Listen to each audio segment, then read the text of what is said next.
Cette nouvelle version d'Inventor est marquée par une nette amélioration avec une nouvelle fonctionnalité sur les annotations 3D. Vous retrouvez cette fonctionnalité dans la partie Annoter et ici, sur votre gauche, vous retrouvez trois fonctions concernant les annotations géométriques. Dans cette vidéo, nous allons nous concentrer sur cette première fonction, donc la fonction de tolérance, et l'on va la détailler. Vous cliquez sur le bouton Fonction et là, vous devez sélectionner une face. Dans la mini-barre d'outils, vous avez déjà plusieurs fonctionnalités, donc plusieurs propriétés que vous pouvez sélectionner. Ici, dans la surface que vous avez sélectionnée, vous avez la possibilité de lui donner la propriété de surface plane ou la propriété de dalle.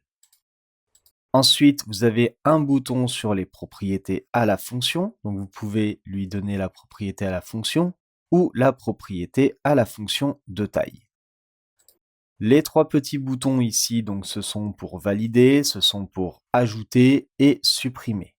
Et le dernier petit bouton, c'est les options de la mini-barre d'outils. Et lorsque vous la déroulez, vous avez la possibilité de figer la position de la mini-barre d'outils et ou de la mettre en fondu auto. Si je le mets en fondu auto, on voit que lorsque l'on n'est pas dessus, bien évidemment, elle se met en fondu. Donc là, je vais sélectionner le bouton OK et ensuite, je place à l'endroit voulu dans le 3D ma tolérance géométrique. Une nouvelle mini-barre d'outils s'affiche avec bien évidemment d'autres possibilités.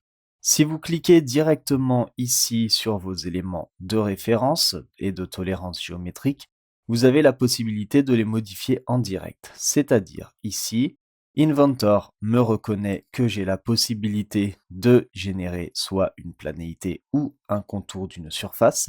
Je vais rester sur une planéité. Et j'ai la possibilité de supprimer le tolérance géométrique. Si je supprime la tolérance de géométrique, là, j'obtiens uniquement mon cadre de référence, donc d'éléments de référence qui reste affiché.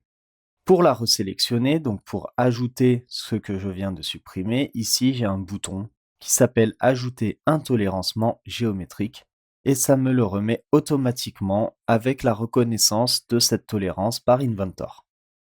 Là, nous retrouvons donc le bouton que l'on a vu précédemment. Le second bouton concerne l'activation ou la désactivation de l'objet de référence. Donc ce troisième bouton pour ajouter un segment, dans ce cas-là, nous ne pouvons pas le faire, mais on va voir juste après qu'en ajoutant une tolérance différente, que l'on a la possibilité d'en ajouter. Ces deux boutons concernent l'ajout de texte, donc pour ajouter un commentaire au-dessus ou un commentaire en dessous. Si j'ajoute par exemple un commentaire en dessous, j'ai la possibilité donc d'ajouter mon commentaire. Là, par exemple, je vais mettre LLL. Et j'ai la possibilité d'ajouter des symboles. Donc j'ai le symbole diamètre, degré et plus ou moins qui sont disponibles.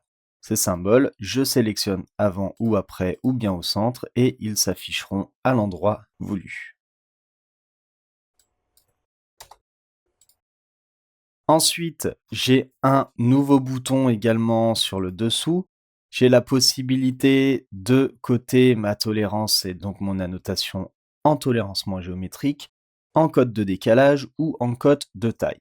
À savoir que là, dans ce cas, la code de décalage et la code de taille ne fonctionneront bien évidemment pas.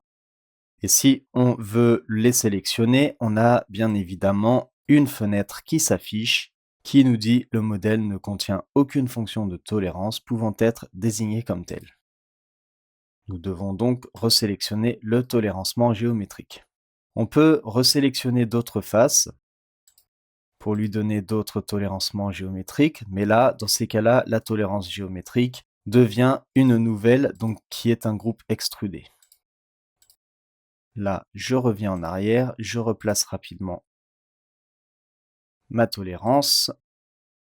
Et ici, je retrouve encore mon bouton de priorité à la fonction que l'on a vu précédemment.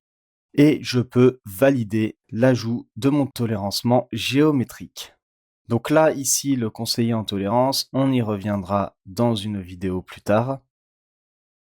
On a bien évidemment la possibilité d'ajouter des tolérances géométriques multiples. C'est-à-dire, si je sélectionne cet axe, là j'ai un perçage simple, je valide, je le place, et là vous voyez que le bouton ajouter un segment est lui activé.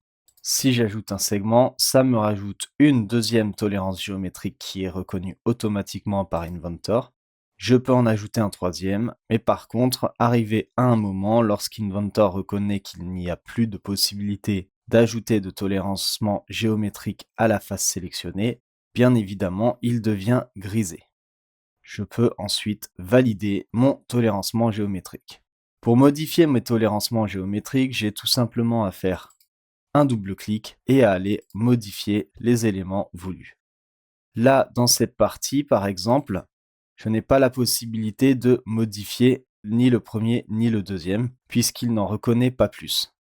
Dans ce cas-là, ce que je dois faire, c'est que je supprime le tolérancement géométrique, donc je peux supprimer le segment, et là, je peux bien évidemment modifier le dernier que j'ai de sélectionner.